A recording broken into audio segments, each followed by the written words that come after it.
രാവിലെ 9 മണി വരെ ഈ ക്ലാസ് മുറിയെ ചലിപ്പിച്ചിരുന്ന സുജ. ശരി, ഞാൻ ഡാനിലേക്ക് വരാം. ഇപ്പോൾ സുജ, അമ്മ പുറത്തു വരുന്ന ദൃശ്യങ്ങളാണ് നമ്മൾ കാണുന്നത്. അമ്മ വരുന്നു. അതെ, പറഞ്ഞോളൂ ഡാനി.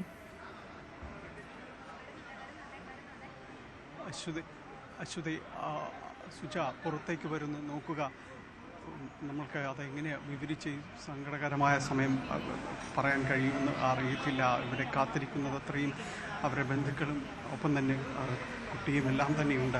പക്ഷേ ഈ സമയം അവരതിജീവിക്കേണ്ടതുണ്ട്. വല്ലാത്തൊരു സങ്കടങ്ങളുടെ ഒരു കയത്തിലേക്ക് അമ്മ ഇറങ്ങി വരുന്നു എന്നതാണ്. എങ്ങനെയാണ് ഈ സമയവും അവരെക്കുറിച്ച് പറയാനായിട്ട് കഴിയുക? ഇളയ മകൻ സുജിനെ ചേർത്ത് പിടിച്ചിരിക്കുന്നു. വലിയ രീതിയിലേക്ക് ഇപ്പോൾ ഒരു സങ്കടങ്ങളുടെ ഒരു കയത്തിലേക്ക് ഇതൊരമ്മ എത്തിയിരിക്കുന്നു. കേരളം മൊത്തം അവരോട് ഉള്ളുകൊണ്ട് ചേർന്ന് നിന്നുകൊണ്ട് അവർക്കൊപ്പം നിൽക്കുകയാണ്. എത്രയും പെട്ടെന്ന് അവർക്ക് ഇവിടെ നിന്ന് പുറത്തേക്ക് പോകേണ്ടതുണ്ട്. മകനെ ചേർത്ത് പിടിച്ചുകൊണ്ട് അമ്മ എവിടേക്ക് എത്തുന്നു? കരച്ചിലുകൾ മാത്രമേ ഉള്ളൂ അശ്വതി, കരച്ചിലുകൾ മാത്രമേ ഉള്ളൂ. മറ്റൊന്നും ഇവിടെ നിന്ന് പറയാനോ പങ്കുവയ്ക്കാനോ ഒന്നുമില്ല. വിങ്ങിപ്പൊട്ടുന്ന ഒരമ്മയുടെ ഹൃദയം മാത്രമേ ഉള്ളൂ. ചേർത്ത് പിടിച്ചിരിക്കുന്നു അനുജനെയാണ്. ഒരാൾ നഷ്ടമായിരിക്കുന്നു അവർക്കിടയിൽ നിന്ന്.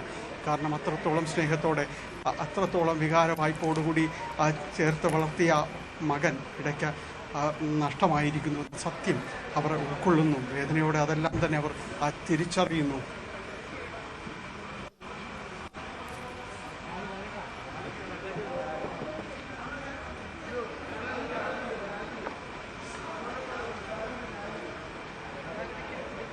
ഇടിക്കില്ല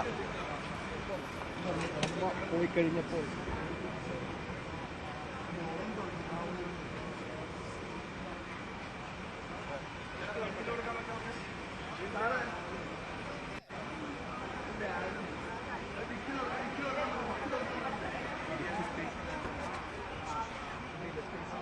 ഉണ്ട്, വേണേ വെക്കാം. ഒരു പെട്ടിയില്ല.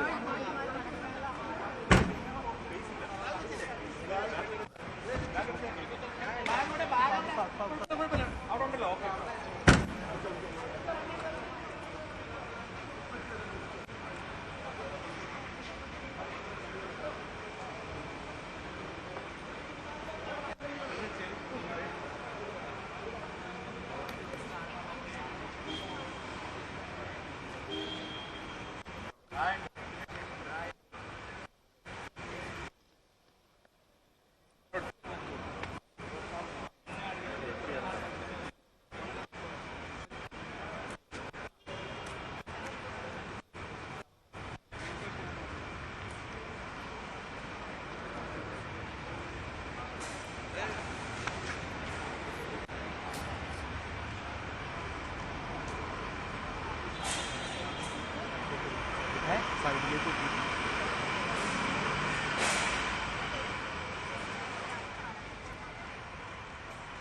ഇപ്പോൾ അത്യന്തം വൈകാരികമായ നിമിഷങ്ങളിലൂടെയാണ് നമ്മൾ കടന്നു പോകുന്നത്. അമ്മ വീട്ടിലേക്ക് പോയിരിക്കുകയാണ്. മകൻ മരിച്ചു എന്ന വാർത്ത അവർ നേരത്തെ തന്നെ അറിഞ്ഞതാണ്. അത് ഉൾക്കൊണ്ടുകൊണ്ട് ഇളയ മകനെയും ചേർത്ത് പിടിച്ച് വീട്ടിലേക്ക്, തേവലക്കരയിലെ വീട്ടിലും നമ്മളിനി അതിവൈകാരികമായ നിമിഷങ്ങളായിരിക്കും കാണുക. കാരണം 2 മക്കളെയും അച്ഛനെ ഏൽപ്പിച്ച് പോയതാണ്, മുത്തശ്ശിയെ ഏൽപ്പിച്ച് പോയതാണ്. അതുകൊണ്ട് തന്നെ അവരുടെ ഭാഗത്തും ഒരു വലിയ വിഷമം ഉണ്ടാകും. ഡാനി,